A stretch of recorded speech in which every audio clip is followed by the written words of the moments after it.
Picture this.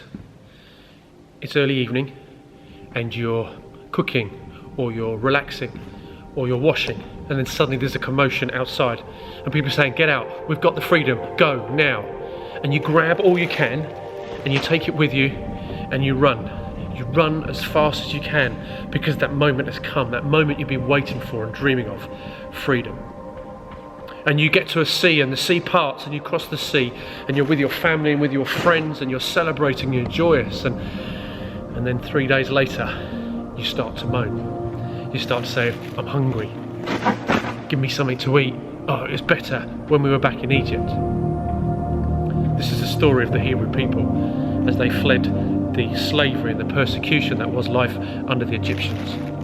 And Moses, their leader, was a patient man, and he had a conversation with God, and he said, trust me, the next day, see what happens. And so the next morning they woke up, and from the sky, like snow, fell something they called, what is it? Or manua in the Hebrew, or as what we know as manna, bread. This bread came every morning. They couldn't hoard it, they couldn't stockpile this, because if they did it would rot overnight. They had to trust in God every day for this special bread. Fast forward to Jesus, who gathered together thousands of people near the end of his life, and in one time he was told to send them away because they're hungry, and he said, no, what have we got? And the disciples looked, rolled their eyes, and well, we got a bit of bread from this kid, and he said, bring it here. And Jesus prayed over the bread and fed over 5,000 people. It was a few days later that in conversation with the religious and with the poor that he made a statement. He said, I am the bread of life.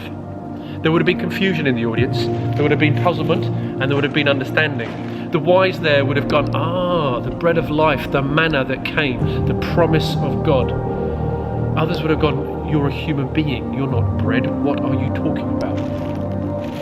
You see, Jesus, in the 33 years of his life, lived a life of love, lived a life of hope, lived a life of healing. He transformed situations by being there. And then when he started to make statements like, I am the bread of life, people started to think, you're wrong, you can't use the words I am, that's the name of God.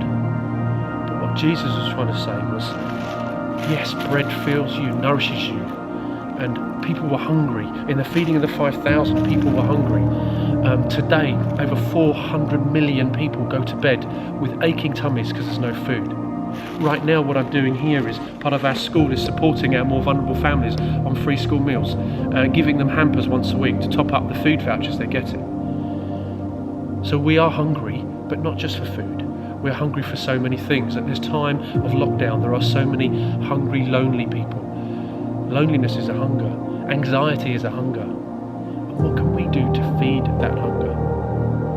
Jesus says, I am the bread of life. And he calls us, those of us that choose to believe in him, those of us that recognise that Christ is within all of us, to recognise that if we're the bread of life, that yes, we deliver bread and food to those that are hungry, but we make phone calls to those that are lonely.